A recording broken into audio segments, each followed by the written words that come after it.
Madame, Monsieur, bonsoir et bienvenue dans le 20h de TFM. Dans l'actualité de ce jeudi, drame à Touba. Le corps sans vie d'un enfant talibé a été retrouvé dans le bassin de rétention des eaux pluviales de Darou Rahman. Le corps a été retrouvé par l'équipe des sapeurs-pompiers dépêchés sur place.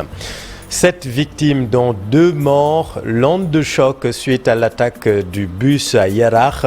Il y a 1 an de cela, nous avons retrouvé aujourd'hui une rescapée encore traumatisée par la violence de l'attaque.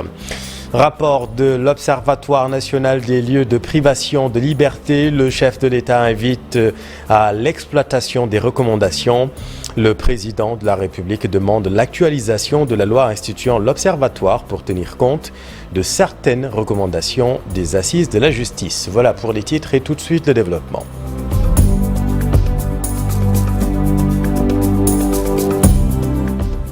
Mais d'abord, Bassirou Diomaye Faye demande l'actualisation de la loi instituant l'Observatoire national des lieux de privation de liberté pour tenir compte de certaines recommandations des assises de la justice.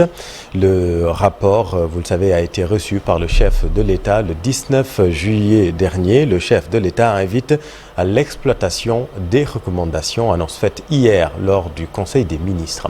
Voyons tout cela avec Pape Thioune et Fatou Bintou Conté.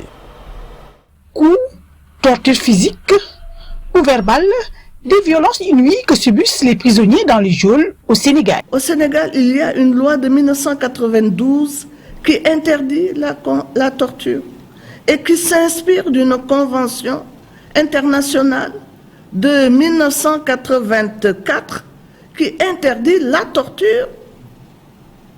Il faudrait le rappeler, on n'a pas le droit de porter atteinte à l'intégrité physique, a fortiori à la vie des personnes qui sont en détention. La loi sur la torture criminalise de tels actes. La décision du chef de l'État, Bassirou Diomaye Diakhar Faye, de surveiller les lieux de privation des libertés réjouit la présidente du Comité sénégalais des droits de l'homme, car selon elle, les plus graves violations des droits humains se passent dans les prisons sénégalaises. Mesure cruciale, parce que vous savez, la question des prisons est une question qui nous tient à cœur. Parce qu'aujourd'hui, la prison est un lieu de violation grave des droits humains. C'est un lieu où la dignité humaine est mise à rude épreuve. C'est inadmissible. Nous savons que c'est quelqu'un qui a été touché parce qu'il a fait la prison et il a dû subir les affres de la prison. C'est pourquoi Amsatou Sow Sidibé applaudit des 2 mains le rapport de l'Observateur national des lieux de privation de liberté qui a amené ce déclic du chef de l'État. C'est l'Observateur national de privation des libertés. Sa mission est noble et cet observateur exerce des tâches qui sont utiles aujourd'hui pour la mise en œuvre, pour l'effectivité des droits humains. Les longues détentions, un autre problème des prisons sénégalaises dont il faudra trouver des solutions au plus vite. Les longues détentions. Vous voyez une personne qui a été détenue pendant un temps très long et qui, par la suite, est libérée. Parce que cette personne n'avait commis aucune infraction. Vous voyez, on lui demande de rentrer. Cette personne, on lui demande de rentrer chez elle après une longue détention. C'est inadmissible. Le principe, je le rappelle, c'est en droit pénal, en procédure pénale, c'est le principe de célérité. Il faut que ça aille vite. Le problème dans les prisons sénégalaises sont les gens. Ils urgent de trouver des solutions pour le bien-être des prisonniers. Dans l'actualité également, la mort par noyade d'un enfant talibé à Touba dans le bassin de rétention de Darou Rahman ce midi. L'adolescent de 14 ans a été porté disparu en milieu de journée. Le corps sans vie a été découvert par une équipe des sapeurs-pompiers dépêchés sur les lieux. Le corps a été acheminé dans un hôpital à Touba selon l'agence presse sénégalaise. C'est un drame qui avait ému tout le Sénégal. 7 victimes, dont 2 corps sans vie et 5 blessés. Bilan de l'attaque du bus 65 Tata à Yarar, souvenez-vous, il y a un an de cela. Farma Fall, rescapé de cet accident tragique, se dit encore traumatisé par la violence des faits. Nos équipes l'ont retrouvé. Habib Faye. Farma Fall porte à jamais les stigmates de son accident. Un jour sombre à Yarar que toutes de ces journées et nuits lui rappellent. Les séquelles sont visibles, mais le traumatisme est encore plus profond. Un véhicule de cette ligne de bus numéro 65 a été entièrement consumé ici. C'était il y a tout juste un an. Un jet de cocktail Molotov et puis le sauve qui peut. Certains ont eu plus de chances d'avoir la vie sauvée, mais non sans dégâts. Des brûlures, des blessures apparentes et non apparentes pour lesquelles Farma poursuit des soins médicaux. Ce matin, elle honorait son rendez-vous avec le dentiste. À 64 ans, elle se rappelle de la tragédie. Vous m'avez trouvé chez le dentiste pour mon rendez-vous. En plus, j'ai toujours mal au corps et mon asthme me fatigue. Je prends le masque pour pouvoir respirer. Mes jambes aussi me font mal à cause de la crise de panique que j'ai subie. À chaque fois, l'attaque revient dans ma tête que je passe sur les lieux de la tragédie. On dirait que je vois les images des gens qu'on brûlait. Mais je rends grâce à Dieu, c'est lui seul qui nous a sauvés de cet attentat. Sitôt, l'attention et la compassion populaire retombaient. Farma a été laissée à elle-même, sans soutien ni assistance en dépit des forts engagements de l'État. C'est dur de subir ça. Nous sommes très âgés, l'État doit nous soutenir. C'est mieux de nous laisser à nous-mêmes. La loi d'amnistie est votée aux grandes dames des victimes qui ont encore un besoin de comprendre pourquoi. Farma invite cependant le nouveau gouvernement à faire toutes les diligences nécessaires pour porter assistance à tous les écorchés vifs de ce drame. Le président Macky Sall ne devait pas les amnistier. C'est normal, il ne s'est inquiété de notre état de santé, ni voulu s'enquérir de notre situation. Alors pourquoi la loi d'amnistie ? C'est pour cela que nous invitons le régime en place de nous soutenir, car nous sommes fatigués.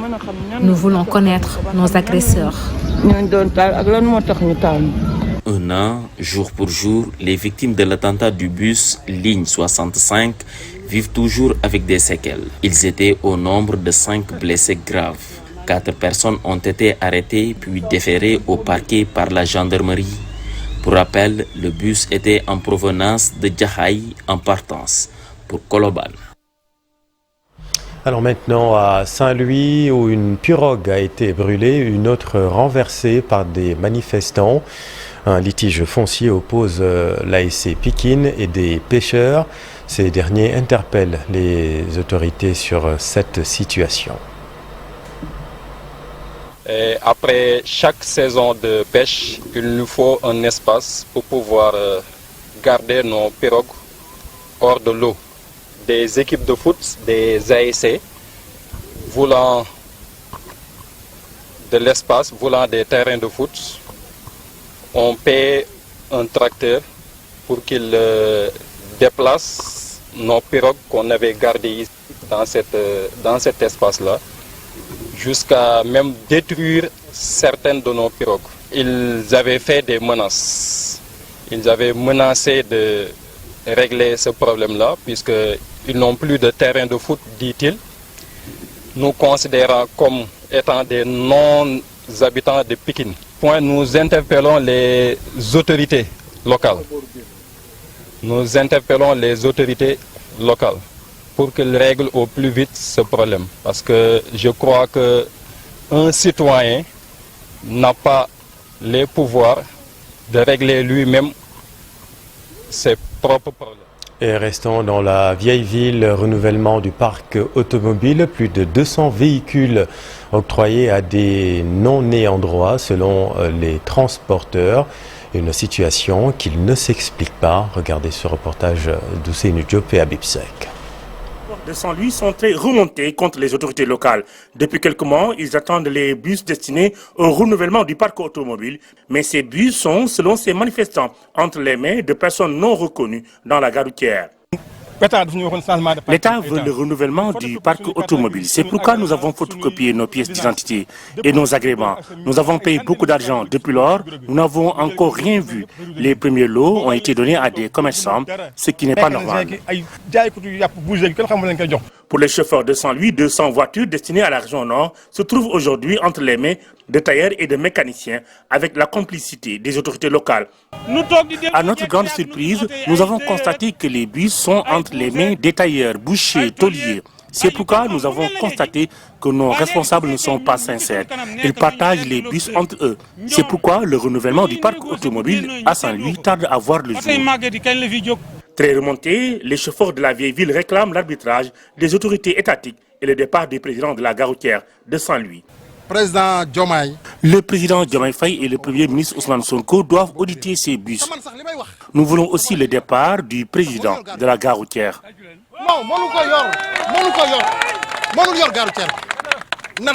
Aujourd'hui, les chauffeurs de transport en commun de Saint-Louis ont manifesté leur colère. Ils ont eu toutes les peines du monde pour faire leur déclaration à la gare routière.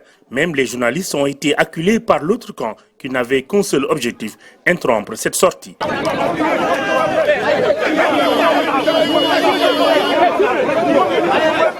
Difficulté des bijoutiers à Rufisque. Ils disent subir une rude concurrence déloyale face à des étrangers. Pour redonner ce métier son lustre dans le temps, ils demandent à l'État d'arrêter l'importation et ainsi qu'un quota, et demandent également un quota sur leurs produits au niveau du pays. Diata Diakhaté est le président de l'association. Il est avec Abdou Diouf Diagne et Ahmadou Bambassan. Je sais que ce ne sera pas une tâche facile, mais ce ne sera pas difficile si tout le monde y met de son sien. Comme nous l'avons sous-entendu par des réunions ultérieures, nous nous sommes fixés comme objectif de redorer le blason de la bijouterie rufisquoise de par la redynamisation des bijouteries en insistant pour avoir nos points d'approvisionnement qui seront facilités par des collaborations avec l'État et en créant des pôles de vente qui sera plus facile pour les artisans qui sont dans les ateliers pour les encourager à mieux rester dans cet art qui est la bijouterie, qui est une art noble et qui est une art chérie par tout ce qui a été présent ici. Nous nous sommes aussi engagés à combattre l'importation des bijoux parce que nous allons porter des combats allant en ce sens. Parce que nous voulons que l'État nous aide à avoir les matériels qui nous permettent de produire les bijoux que nous sommes censés aller chercher à l'extérieur. Si nous avons le matériel adéquat, nous avons l'expertise et l'apprentissage suffisant pour produire des bijoux, si ce n'est de même qualité, mais de meilleure qualité que ce que nous sommes adeptes à aller chercher à l'étranger. Eux aussi sont mécontents, les professionnels des abattoirs au Sénégal. Ils demandent de meilleures conditions de travail. Leurs difficultés pourraient causer, selon eux, une hausse du prix de la viande. Les travailleurs ont tenu une assemblée générale aujourd'hui. Bassirou Niang est le président du REPRAS avec Modou Fall. Si la viande qui coûtait 3 500 est aujourd'hui à 4 000 au niveau des abattoirs, ça veut dire que nous sommes en train de vivre une pénurie. Et si on n'arrête pas la situation, ça peut s'empirer. Donc je vois que si, par exemple, nous avons des problèmes et que les consommateurs ont des problèmes, je crois qu'il est temps que le gouvernement s'essaye avec nous pour que nous puissions trouver des solutions durables. Aujourd'hui, on vend le kilogramme de viande au niveau des abattoirs à 3 800, 4 000 francs. Cela, je crois que c'est une chose qui n'est pas, que nous n'avons pas l'habitude de vivre. Donc ce que nous voulons, c'est qu'ils nous reçoivent, qu'on puisse discuter des problèmes des abattoirs, des problèmes des chevillards. Parce qu'actuellement la situation est tendue. Les chevillards qui sont là à moitié ne travaillent plus parce qu'ils ont presque pratiquement perdu tout leur capital. Certains ont vendu leur maison, leur voiture, d'autres ont fait des prêts au niveau des banques, mais malheureusement, actuellement nous travaillons à perte. Si tu achètes un bœuf ou bien un mouton que te revient au prix de revient, qui est supérieur au prix du marché, je crois que cela n'est pas du tout favorable aux chevillards. Ce que nous voulons et ce que nous attendons de ce nouveau gouvernement, c'est qu'on puisse parler aux vrais professionnels. Alors maintenant à Loulsen, dans l'arrondissement de Fimela, la moitié des terres gagnées par la salinité, les rendements agricoles y sont de plus en plus faibles d'après les autorités municipales. Les partenaires veulent les accompagner dans la recherche de méthodes résilientes face aux phénomènes qui gagnent, vous allez le voir, de plus en plus de terrain. Aminata Goudjabi, Abdou Karim Bey. L'humidité des sols ne recule presque pas dans la commune de Loulsen. Le phénomène a drastiquement réduit les surfaces cultivables. La commune fait partie des zones d'intervention du projet PARES qui signifie accroître la résilience des écosystèmes et des communautés par la restauration des terres salées. Ibrahima Diop est le coordonnateur dans la région de Fatick. Des études de l'IPAR l'ont montré. Par exemple, dans la commune de Loulsen, plus de 50% des terres arabes sont déjà salées. Donc c'est une contrainte majeure pour l'agriculture, pour l'élevage, mais aussi pour la pêche. L'agriculture et l'élevage sont justement de plus en plus éprouvés. La baisse des rendements agricoles commence à inquiéter les acteurs. Marie-Pierre Thiaré, première adjointe au maire de Loulsen. Au niveau de l'agriculture, on a vu qu'ici, il y a plus de rendement comme auparavant. D'après ce qu'on a vu, c'est plus de 50% des terres qui sont salées, qui sont atteintes par la salinisation. Sur l'élevage, vraiment, ça a apporté un problème. Les animaux ont besoin d'herbe et il n'y a pas suffisamment d'herbe. On peut noter aussi au niveau de l'élevage, on a un problème. Seule la riziculture résiste, mais c'est grâce à un accompagnement assidu de l'ISRA. Les sols sont salés, mais malgré tout ça, l'année passée, ils nous ont vraiment aidés d'une terre qui est salinisée et qui a apporté un rendement en riz. ISRA qui nous ont donné une variété qui est adaptée maintenant à ces sols salés. Un plan d'action quinquennal est élaboré pour promouvoir l'autosuffisance alimentaire dans la zone. L'Union internationale pour la conservation de la nature qui déroule le projet PARES va accompagner la commune dans la mise en œuvre de ce plan qui a comme objectif de propulser le développement de Loulsen. Les collectivités se dotent de PDC, mais au niveau de la réalisation de la mise en œuvre, ça pèse. Pour pallier à ce problème, nous avons convié à l'ensemble des acteurs pour voir qu'est-ce qu'on pourra donner comme orientation, mais aussi qu'est-ce qu'on pourra prendre comme engagement pour qu'on puisse réaliser à la fin, si nous ne pouvons pas réaliser les 100% de ce plan d'action-là, qu'on puisse au moins arriver à plus de 50%. Un atelier a été initié pour partager ce plan avec les conseillers municipaux de Loulsen et les acteurs de développement de la localité. Partenariat scellé entre la région de Sébastopol en Russie et la mairie et la ville de Thiès. La convention a été signée et cette coopération s'articule autour de plusieurs domaines, notamment la santé, l'éducation et l'environnement. Sébastopol, la ville fédérale, une confirmation du gouverneur de Sébastopol, la plus grande avenue de Thiès qui fait 4 km sera aménagée par des techniciens russes. Une satisfaction du maire, le docteur Babacar Diop et sa délégation. Reportage Cheranta Diop. De Thiès, Dr Babacar Diop a magnifié d'abord le caractère solennel de cette rencontre tenue à la gouvernance de Sébastopol. Sébastopol et Thiès ont décidé librement d'être des amis. Si ma délégation a bravé tous les dangers pour être ici à Sébastopol, et c'est parce que nous voulons bâtir une coopération de solidarité authentique entre la ville de Thiès et la ville de Sébastopol. Il vous appartient maintenant de montrer concrètement devant la face du monde qui nous observe aujourd'hui. C'est à vous de nous montrer que vous tenez à cette amitié. Dr Babacar Diop a montré au gouverneur de Sébastopol son ambitieux programme pour promouvoir le développement économique de la capitale du rail. Bien sûr, avec l'aide de Sébastopol. Nous fondons beaucoup d'espoir sur cette coopération qui couvre plusieurs domaines, dans le domaine économique et commercial, dans l'agriculture, de la santé, du sport, de l'environnement et surtout aussi dans le domaine scientifique. Et cette nouvelle coopération doit être fondée sur le respect de la dignité de toutes les parties. Le gouverneur de Sébastopol, Mikhail Rashvosaev, a exprimé toute sa satisfaction et réitéré son engagement à participer au rayonnement de la ville de Thiès. On voit que tous ces projets sont très ambitieux. La convention a été signée devant les délégations des deux parties. Le gouverneur de Sébastopol promet aussi d'offrir des bourses d'études aux étudiants de la ville de Thiès.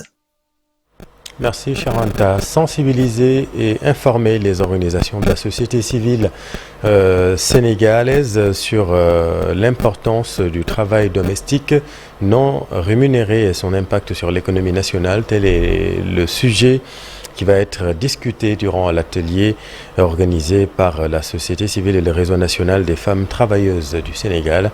Écoutons là-dessus Fatoumata Bintou Yafa avec Fatoumata Bintou Conté. Travail non rémunéré des femmes à la maison. Qu'est-ce qu'on ne fait pas à la maison? Si l'homme est au bureau, ce qu'il gagne, c'est pour la maison, c'est pour la famille. Et à la famille, c'est la femme qui balaye, qui s'occupe des enfants, qui s'occupe des personnes âgées, qui fait le nettoiement, que la maison est propre. Quand l'homme descend, il trouvera une maison propre, qui prépare à manger, qui amène les enfants à l'école, qui s'occupe des personnes âgées dans le cadre des soins. Donc c'est tout un travail du matin au soir. À partir de 5 h du matin jusqu'au soir, c'est la femme qui le fait à la maison. Mais malheureusement, ce n'est pas visible.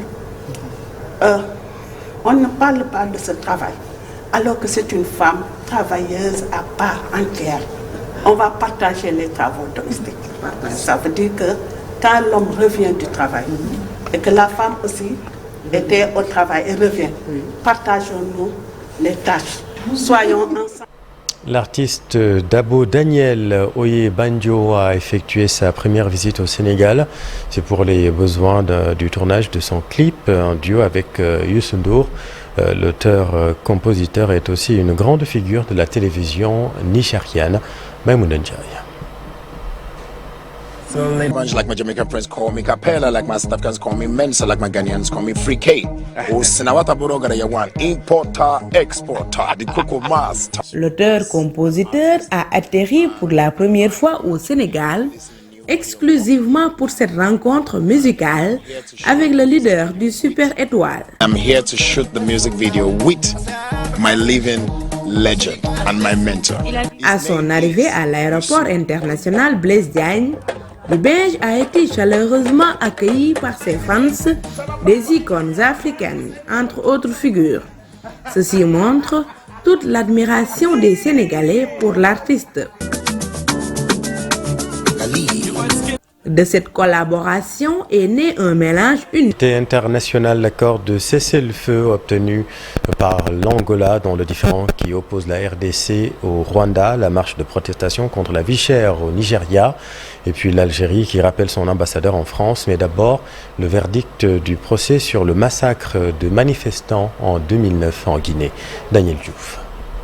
En Guinée, au terme de 22 mois d'audience, le tribunal criminel de Dixine à Conakry a décidé de condamner Moussa Dadis Camara pour crime contre l'humanité. L'ex-chef d'État écope d'une peine de 20 ans de prison. La justice guinéenne a établi sa responsabilité dans la répression d'un rassemblement de l'opposition dans un stade de Conakry et ses environs. 156 manifestants ont perdu la vie dans ce massacre, au moins 109 femmes violées. Moussa Dadis Camara a dirigé la Guinée pendant 12 mois entre 2008 et 2009, tout comme Moussa Tchekboro Camara, l'ex-patron des services antidrogue. C'est un verdict finalement plus clément que les réquisitions du parquet qui avait requis la perpétuité. La peine la plus lourde a été prononcée contre Claude Pivy, ministre de la Sécurité présidentielle en 2009, en cavale depuis le 4 novembre dernier. Il a écopé de la réclusion criminelle à perpétuité assortie d'une période de sûreté de 25 ans. Un mandat d'arrêt a été émis contre lui. Marcel Guilavogui a aussi été condamné à 18 ans de prison. L'Angola a annoncé mardi un accord de cessez-le-feu entre la République démocratique du Congo et le Rwanda. L'accord fait suite à une réunion entre les ministres des Affaires étrangères du Rwanda et de la République démocratique du Congo. Une rencontre organisée par le président angolais Joao Lourenço au palais présidentiel de la capitale Luanda. Cette dernière suspension des hostilités doit entrer en vigueur à partir de minuit le 4 août prochain, à l'expiration d'une trêve humanitaire partiellement respectée entre le M23 et les forces gouvernementales. On ne sait pas encore quels partis ont accepté de déposer les armes. Un rapport commandé par le Conseil de sécurité de l'ONU a révélé que 3 000 à 4 000 soldats rwandais combattaient aux côtés du M23 et que Kigali avait un contrôle de fait sur les opérations du groupe.